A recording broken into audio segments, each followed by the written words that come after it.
and we got Miss Rachel here.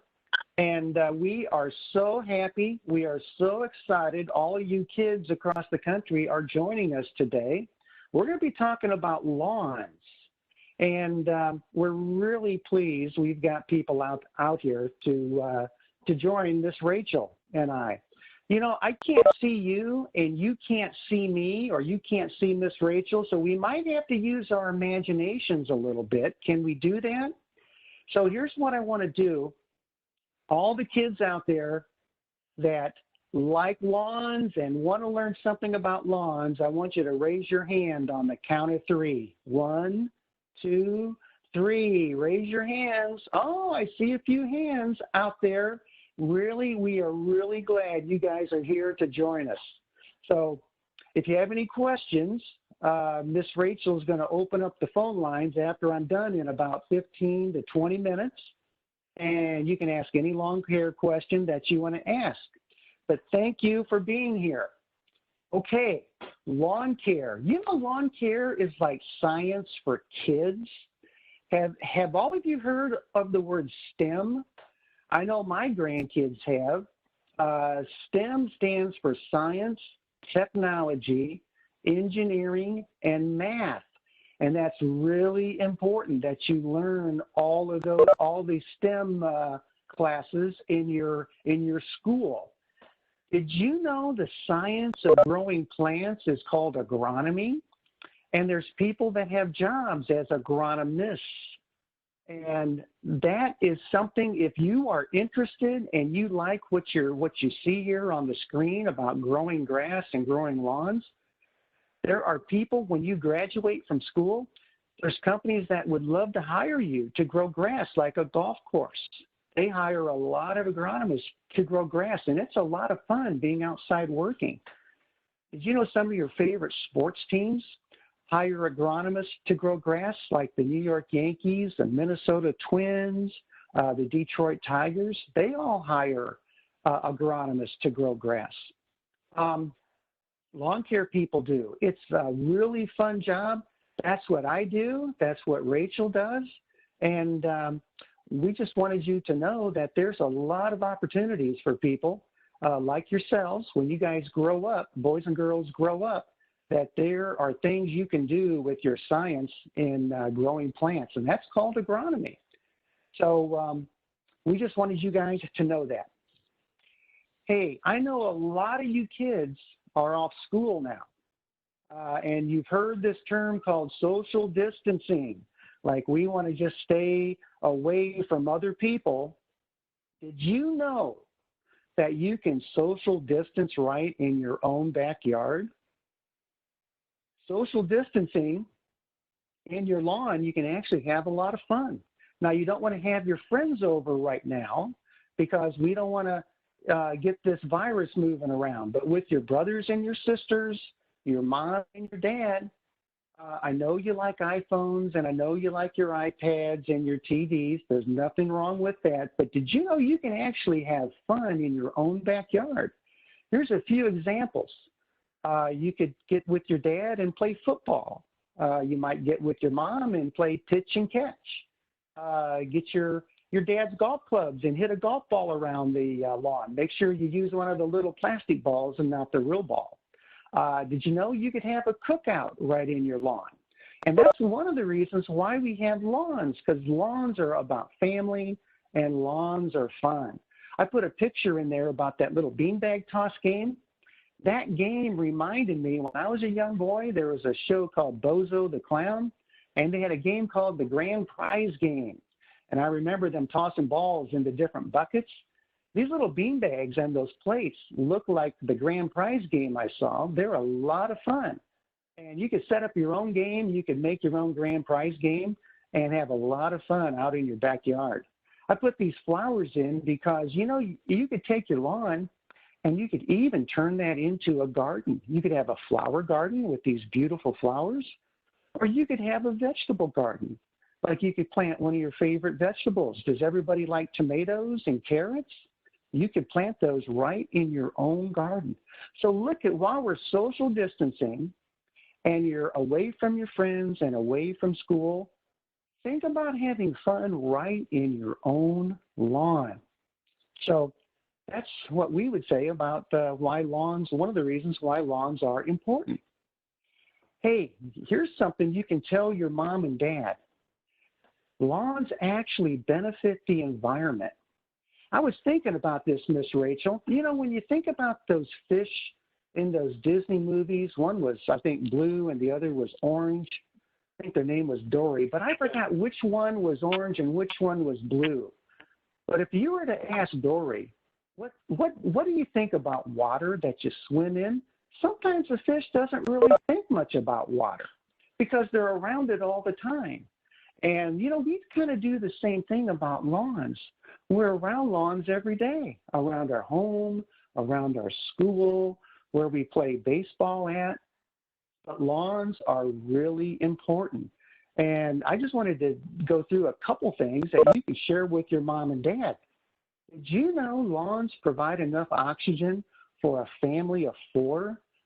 That's right. Plants like lawns and flowers and trees and shrubs, they give us the oxygen that we breathe. And that's a real benefit for having a nice, healthy lawn. Did you know lawns prevent water runoff and erosion, and they trap dust and dirt? If we didn't have lawns around our house, do you know how much mud and dirt you would drag in the house?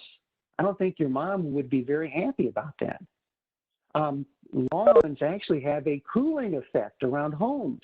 They actually cool houses down. If we didn't have a lawn, it would be really, really hot. So lawns cool the air around our homes.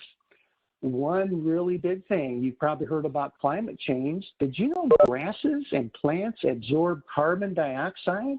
And they actually help reduce climate change. And that's one of the reasons why lawns are such a good thing. And the last one here, your mom and dad will really appreciate this. A well-designed lawn and landscape can increase your property value by 15 or 20%. And I know your mom and dad would really be thankful for that. So here's some things about why lawns are a benefit to the environment and things you can share with your mom and dad. Okay, here is a little trivia question. The first lawn in the United States. Did anybody guess Thomas Jefferson?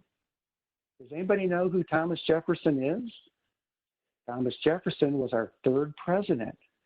And he built this big house in Virginia called Monticello. And he was over in Europe for a number of years and saw these open meadows that the homes over there had. And he saw that, really liked it. So he came back and brought grass plants back with him. And the first lawn in the United States was at Thomas Jefferson's house. Isn't that interesting? Lawns then became a little popular, but they really became more popular right around the end of the century into the 20th century. And today, a lot of people have lawns around their houses. That all started with our 3rd president named Thomas Jefferson. That'd be a good trivia question you could ask mom and dad over dinner tonight. Okay, what state is grass seed grown in? If anybody guessed the state of Oregon, you would be right. Oregon grows most of the grass seed in the world. That is a picture of me. That's Mr. Bruce. This is me. This is right outside. See, I'm taking a selfie, and I know a lot of you kids know what selfies are. This is right outside of the city of Corvallis, Oregon. There's an interstate highway called Interstate 5. Corvallis, Oregon is in Lynn County. And if you want to read the sign with me right behind me, it says, "Welcome to Lynn County, grass seed capital of the world." Isn't that something? All the major lawn care or lawn companies, seed companies in the world are based out in Oregon. I put a few pictures in here so you can see it. Did you know farmers actually grow grass like a crop, like they do wheat and like corn and soybeans? They really do, because we have to get our seed from a crop, and most of them are in Oregon. Here's a picture I put in of those combines. You see those combines, how they're gathering up all of the grass seed? They clean it some, and the seed goes in that big hopper behind that tractor. The hopper then takes it to these warehouses where they clean it and mix it up and blend it and put it in those bags you see, like in the second picture where those forklifts are.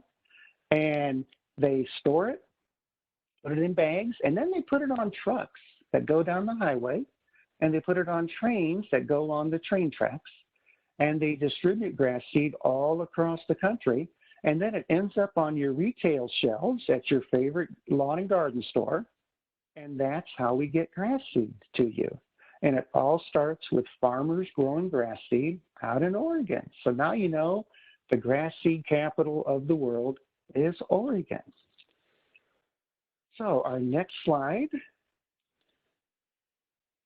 There are different areas of the country that grow different types of grasses. So what I did for you was put a map of the United States on this slide here. And you can see there's different colors on that map. Look at the colors towards the north or the upper part of the states. Those are called the cool season grass area, because grasses that grow in cool temperatures really like that weather. And some of those, and they like temperatures between 60 and 75 degrees. And some of the types of grasses that grow in the northern United States are fine fescues, tall fescues, Kentucky bluegrasses, and perennial ryegrasses. I happen to live in northeast Indiana, and I would live in a cool season area. So my lawn is a mixture of Kentucky bluegrass and perennial ryegrass. The warm season grasses like warmer temperatures, and they do well between 80 and 95 degrees. See, it's warmer down in Texas and Florida. Maybe we have some kids that are from Texas or Florida today. They grow different types of grass because they like the grasses there like warm temperatures. So Bahia grass, Bermuda grass, carpet grass, St. Augustine grass, and zoysia grass. Those are grown in the southern part of the U.S. See that bright green area called the transition zone right between the cool and the warm season? That's it. Like if you're living in Kentucky, Tennessee, North Carolina, that's called the transition zone. And that's where cool season changes to warm season. And you can actually grow both types of grasses in there. So if you're in the green zone, you can grow either one. Cool season, you grow the cool grasses. Warm season, you grow the warm grasses. That's really interesting, isn't it? Okay, what does grass seed look like? So I went out and I got with my daughter Betsy yesterday, and we took a photograph of some grass seed. So those are my hands there, and you see how the little seeds in my hands? That's actually grass seed, and they're real tiny, aren't they? So that bag contains those grass seeds, and remember, grass seed is living. They don't. When we think of something living like a fish or like an animal, we typically think of them moving around, and grass seed doesn't really move around. But there's a little tiny, what we call an embryo inside of those grass seed plants.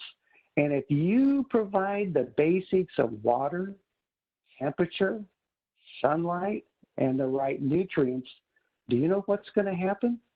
You are going to see those little tiny green leaves pop out of those grass seed plants, and they're going to start growing right in your lawn.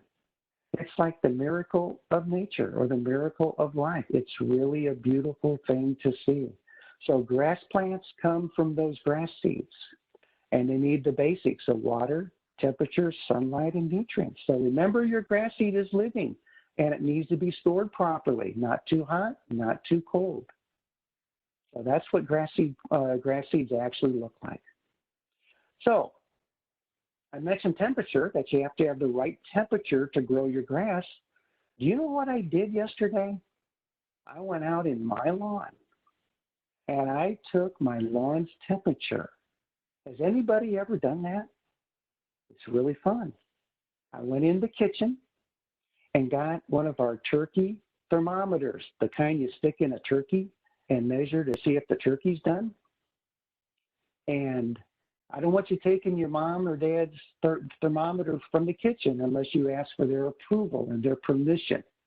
So get their permission first. But I took that thermometer out, I put it in my lawn, and then I took a close-up picture.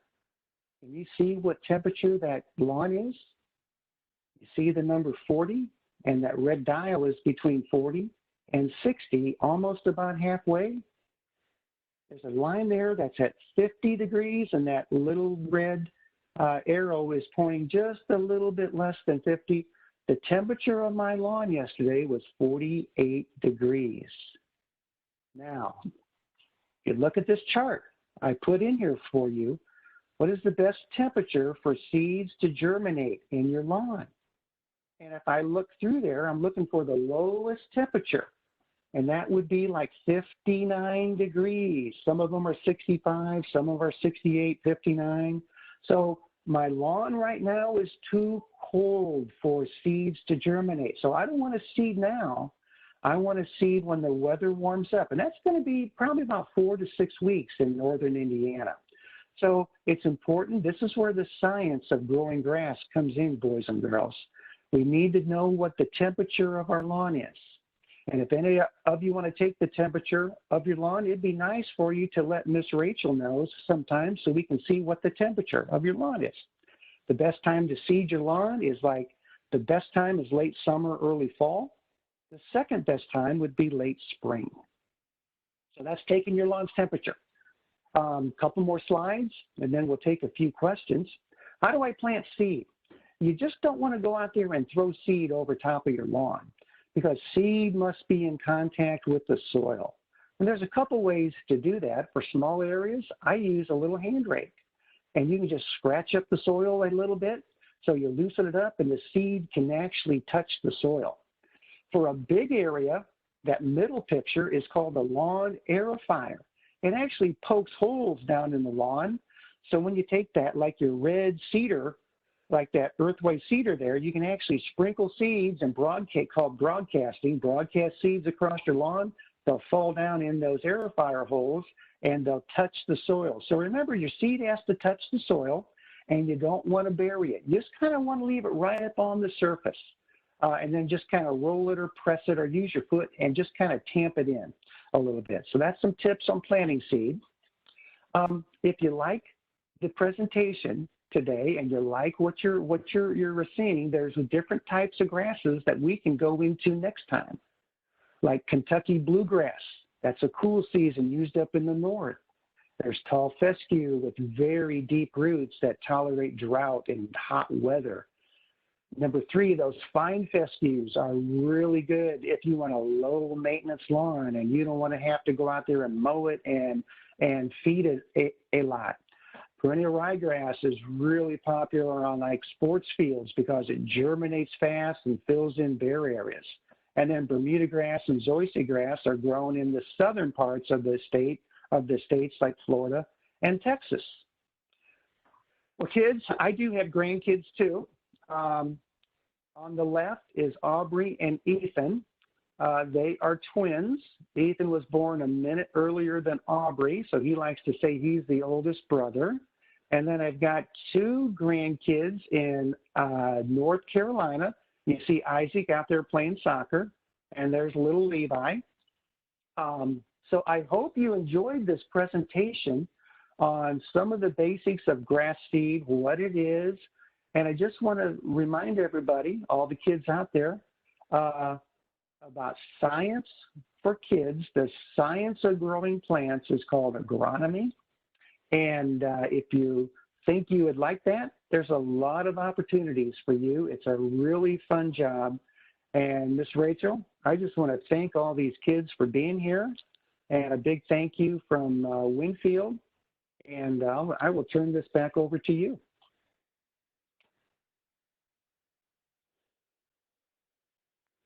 Thank you all for joining. If you have any questions now, please feel free to just reach out and go ahead and speak on the phone if you have any questions. If not, yeah, go ahead.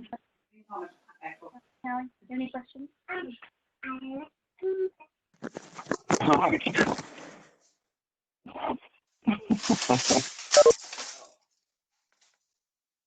Well, if you do have any other ones, feel free to reach out to us either through the means of how you found this webinar, or you can just email us at rehuffman@landolakes.com. Otherwise, y'all have a wonderful day and stay tuned for some more. Thank you so much. Bye-bye. I have a question.